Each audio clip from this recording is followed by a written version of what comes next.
നമുക്ക് ഇൻഡോറായിട്ട് വെക്കാൻ പറ്റിയൊരു ചെടിയാണ് കേട്ടോ. നല്ല ഭംഗിയുള്ള ഒരുപാട് തണ്ടുകൾ നന്നായിട്ട് വളരുന്ന ധാരാളം തണ്ടുകളായിട്ട് വളരുന്ന ഒരു ചെടിയാണിത്.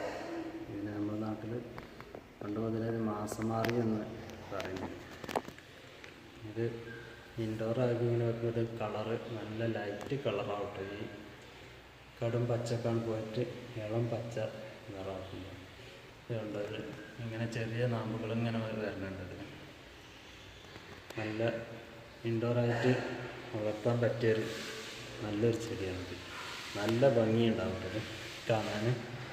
ഇതിങ്ങനെ ഈ ഓരോരോ സൈഡ് കളർ ഇങ്ങനെ വരുന്നു. ഇലൻ്റെ ഭാഗത്ത് റോസ് കളറ്, പിന്നെ വെള്ള, അതന്നെ ചേഞ്ചായിട്ട് പച്ചയും വരും. പിന്നെ പ്യൂർ പച്ച ഇലയായിട്ടും വരും കേട്ടോ. ഇത് നമുക്ക് ഒരു പരിചരണവും ഇല്ലാതെ നല്ല തഴച്ച് വളരുന്നൊരു ചെടിയാണ്.